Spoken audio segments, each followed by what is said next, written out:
नमस्कार दोस्तों, सोशियोलॉजी की सुपर एमसीक्यू सीरीज़ नंबर 40 में आपका स्वागत है।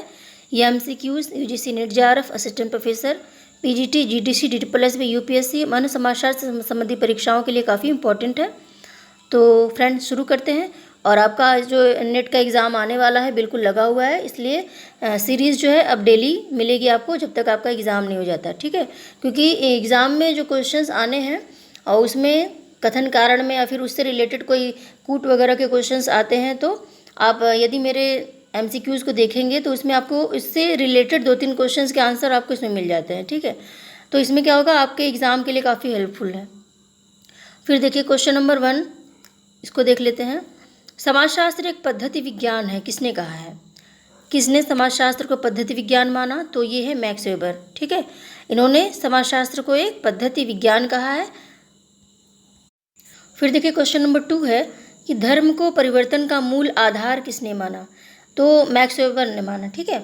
इसमें देखिए इन्होंने माना है कि जो धर्म है वो परिवर्तन का मूल आधार है। उन्होंने प्रोटेस्टेंट धर्म के आचार संहिता के आधार पर देखा कि जहाँ जहाँ प्रोटेस्टेंट धर्म है वहाँ पे क्या है, पूंजीवादी व्यवस्था बहुत ही ज़्यादा तेज़ी से ग्रो कर रही है, ठीक है।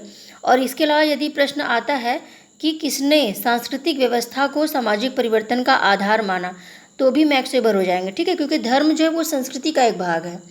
तो यदि सांस्कृतिक व्यवस्था को माना, संस्कृति को माने, ठीक है, आर्थिक व्यवस्था का आधार, तो मैक्स वेबर, ठीक है।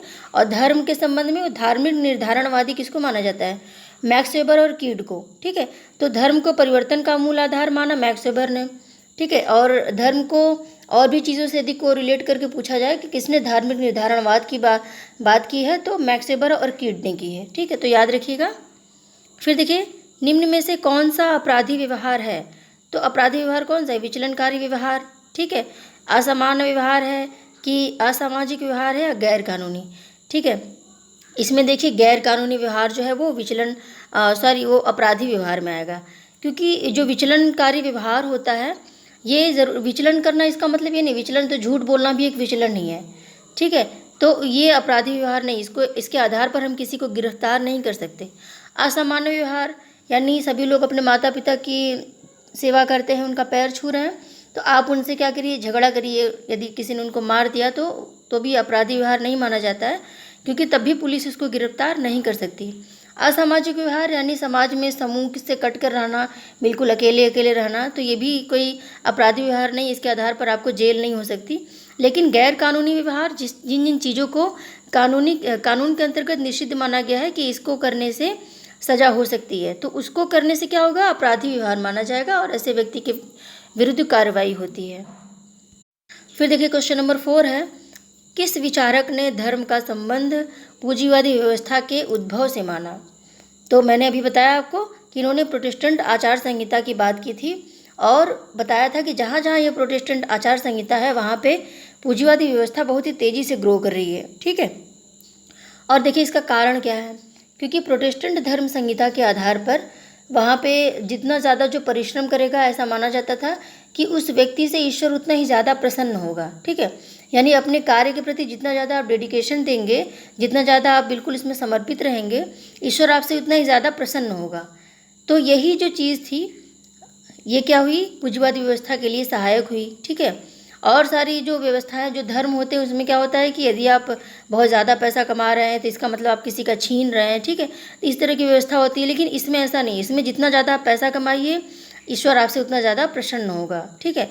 इसके अलावा इसमें उपवास की कोई व्यवस्था नहीं थी, नरबली जैसे और अंधविश्वास, रहस्यवाद जैसी कोई चीज़ें नहीं थी। इसमें केवल क्या था, सुखवाद था और क्या था, ज़्यादा परिश्रम, हार्ड वर्क, इसको माना गया है। तो इसीलिए ये पूंजीवाद के उद्भव में सहायक हुई। जहाँ जहाँ पे प्रोटेस्टेंट धर्म था वहाँ पे पूंजीवादी व्यवस्था बहुत तेज़ी से ग्रो किया, ठीक है। वहाँ वो जो देश था बहुत तेज़ी से वो अमीर बनता चला गया। ये बात किसने कही? मैक्स वेबर ने कही है। फिर देखिए क्वेश्चन नंबर 5 है, दुर्खीम के अनुसार मानव अभिकरण किसके द्वारा निषिद्ध होता है? तो किसके द्वारा निषिद्ध होता है? राजनीतिक प्रक्रिया के द्वारा नहीं होता है, आर्थिक संसाधन के द्वारा भी नहीं, एक दूसरे कर्ताओं के अभिकरण के द्वारा भी नहीं। तो पहले सबसे पहले ये जान लीजिए कि मानव अभिकरण का मतलब क्या होता है। मानव अभिकरण का मतलब होता है कि जैसे यदि मान लीजिए आप मार्केट में हैं, ठीक है, और आपका मन कर रहा है कि ज़ोर ज़ोर से सीटी बजा के नाचने का, लेकिन आप नाच नहीं सकते। क्यों? क्योंकि सामाजिक संरचना ने आपको रोक रखा है। यदि आप ऐसा करेंगे तो आपको पागल कहेंगे लोग, ठीक है। तो इसी तरह से कोई भी चीज़, मानव विकिरण का मतलब है कि मानव की जो जैविक इच्छाएं होती हैं वो मानव विकिरण है। ये निषिद्ध होता है किसके द्वारा? सामाजिक संरचना के द्वारा। क्योंकि आप बहुत सी ऐसी जगहों पर ऐसे कार्य नहीं कर सकते जो क्या होता है, जो समाज के द्वारा निषिद्ध होता है, ठीक है। जो समाज की हमको कोई भी व्यवहार करना है तो हम सामाजिक संरचना का ध्यान देंगे कि लोग क्या कहेंगे, ठीक है। इसको हम ध्यान में रखकर ही कार्य करते हैं। तो मानव विकिरण किसके द्वारा निषिद्ध होता है? सामाजिक संरचना के द्वारा। फिर देखिए क्वेश्चन नंबर 6 है, अधिकारी तंत्र से किन मूल्यों का ह्रास होता है? ये मोस्ट इंपॉर्टेंट है, ठीक है। सारे क्वेश्चन इंपॉर्टेंट होते हैं जितने भी प्रश्न मैं देती हूँ, कोई भी एमसीक्यू हो, क्योंकि एक एमसीक्यूज में एक क्वेश्चन बताते हुए मैं उससे कोरिलेट 2-3 क्वेश्चंस को और तैयार करा देती हूँ। तो आप मेरे जितने भी एमसीक्यूज हैं उसको ज़रूर देखिए और वीडियो को लाइक, शेयर और सब्सक्राइब ज़रूर करें। तो देखिए, अधिकारी तंत्र से किन मूल्यों का ह्रास होता है? परंपरागत मूल्यों का, ठीक है। क्योंकि जो परंपरा है उससे उसके विपरीत होता है, ठीक है। इसमें तर्क चलता है, क्योंकि अधिकारी तंत्र जो है वो तार्किक व्यवस्था है और ये परंपरागत व्यवस्था के क्या है? विपरीत है। फिर देखिए क्वेश्चन नंबर 7 है, धर्म वास्तविक है परंतु ईश्वर धर्म का सार नहीं है, ठीक है। ये किसने कहा है? दुर्खीम ने कहा है। क्योंकि दुर्खीम ने माना है कि धर्म तो है वास्तविक, ठीक है। क्योंकि धर्म समाज का बनाया हुआ है, धर्म भी एक क्या है? एक सोसाइटी का एक भाग है, ठीक है। और ईश्वर जो है वो धर्म का सार नहीं है। हम ये नहीं कह सकते कि वास्तव में धर्म के अंतर्गत एक रहस्यवादी ईश्वर होता है जिसे हम देख नहीं सकते, वो हमको देख रहा है और हमारे पाप पुण्य का लेखा जोखा करके हमको सजा देगा, ठीक है। इसको हम नहीं कह सकते। ये बात दुर्खीम ने कही है, देखिए।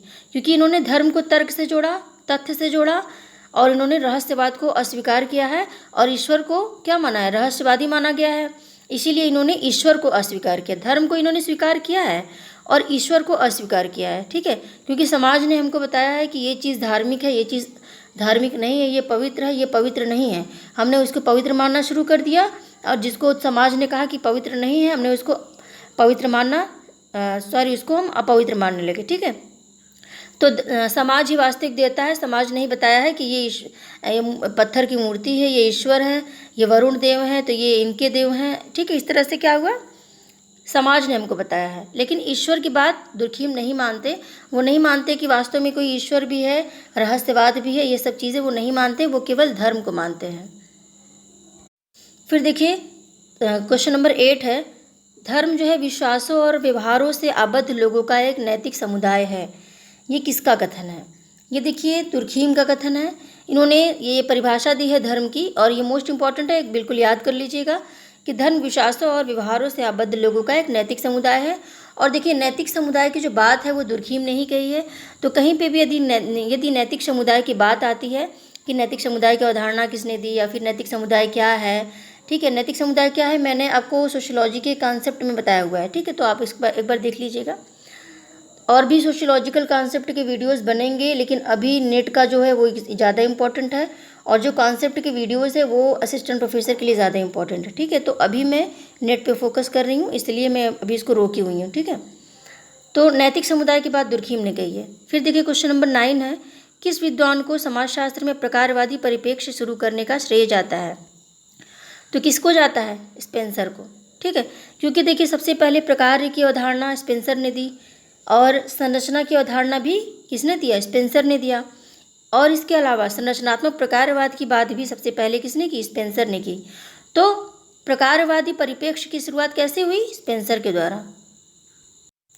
इस प्रश्न को ऐसे भी पूछा जा सकता है कि प्रकारवाद के जनक कौन है, ठीक है, या फिर प्रकारवाद की अवधारणा किसने दी? तो इसमें भी स्पेंसर हो जाएगा, ठीक है। प्रश्न को किसी भी तरह से घुमाया जाए, आपका फोकस जो है वो कीवर्ड्स पे होना चाहिए। फिर देखिए क्वेश्चन नंबर 10 है, मैक्स वेबर के अनुसार नौकरशाही की अभिलाक्षणिक विशेषता क्या है? तो क्या है अभिलाक्षणिक विशेषता? यह नेता के संकल्प का प्रतिनिधित्व करती है? ऐसा तो बिल्कुल नहीं है। यह तार्किक विधिक सत्ता पर आधारित है? बिल्कुल। मैंने अभी आपको बताया था कि नौकरशाही जो है परंपरागत मूल्यों का विरोध करती है, क्योंकि ये तर्क पर आधारित है और परंपराएं जो होती हैं वो तर्क पर आधारित नहीं होती, तर्क के विपरीत होती हैं। ये देखिए तार्किक विधिक सत्ता पर आधारित होती है, तो याद रखिएगा नौकरशाही जो होती है वो तार्किक होती है, ठीक है। ओके फ्रेंड्स, तो वीडियो को लाइक करें, शेयर करें अपने दोस्तों में, ताकि उनको भी इसका लाभ मिले। और यदि चैनल पे पहली बार आए हैं तो वीडियो को सब्सक्राइब ज़रूर करें, और यदि सब्सक्राइब किया है तो बेल आइकन ज़रूर दबाइए, ताकि जब भी मैं कोई वीडियो अपलोड करूँ तो उसकी नोटिफिकेशन आपके पास पहुँच जाए और कोई भी लेक्चर आप मिस ना करें, क्योंकि लेक्चर मिस करेंगे तो क्वेश्चन मिस होंगे। तो मिलते हैं फिर अगले वीडियो में, तब तक के लिए नमस्कार।